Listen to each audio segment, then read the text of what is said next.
Hello friends, today we're going to be reading The Zebra Who Trots into Trouble, Zigby Camps Out.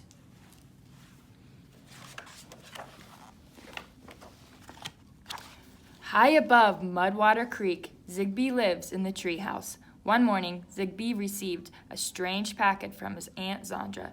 He ripped it open. "Just what I always wanted," he shouted. He hurried to show his friends. McNear sniffed the lumpy shape. "Is it sausage?" he asked hopefully. "Don't be silly," Zigby laughed. "It's a tent. Let's go camping."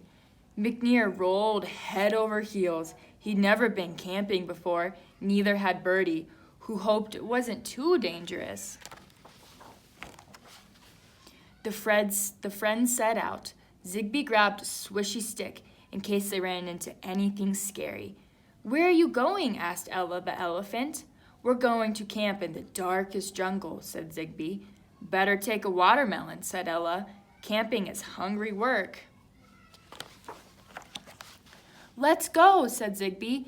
They climbed tall mountains, waded across swamps, and fought through tangled forests. Finally, Zigby said, "Stop, this is it, the darkest jungle."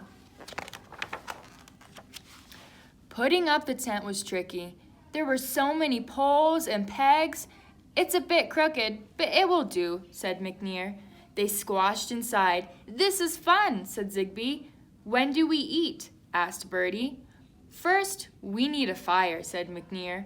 "I'll get some wood." Zigby and Bertie waited in the tent. The sun set and the jungle grew dark. Bertie moved closer to Zigby. "What's that noise?" he whispered. "What noise?" asked Zigby. "The something lurking in the dark noise," said Bertie. Zigby listened, and he heard it too. He reached for his swishy stick. Bertie moved even closer to Zigby. "What's that noise?" he whispered. "What noise?" asked Zigby. "The something waiting to pounce noise," said Bertie. Zigby listened, and he heard it too, a rustling, scuffling sound, coming closer. Bertie clung to Zigby. "It's right outside," he cried. "I can hear it dribbling and snarling." "I hear it too," said Zigby. And there it is! Its tall shadow loomed over them bravely. Zigby poked through the tent with his swishy stick.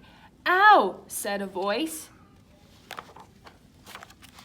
"It's McNear!" cried Zigby. "And he's eating the last of the watermelon," said Bertie.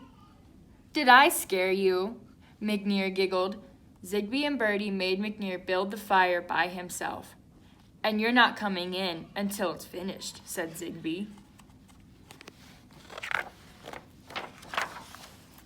As McNear put the last log on the fire, he heard a sound like distant thunder. He prickled up his ears.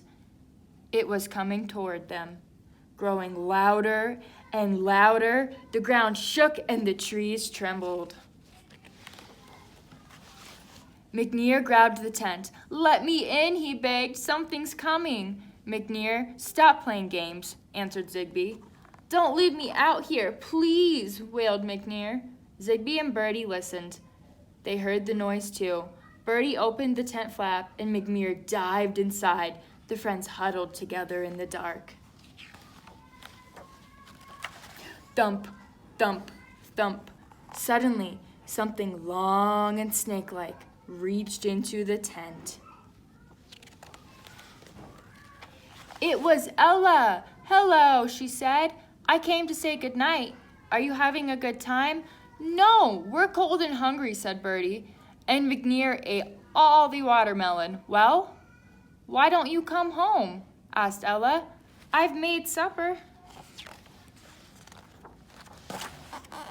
After the best supper ever, everyone was ready for bed. "What about your tent?" asked Ella. "I know just the place for it," said Zigby.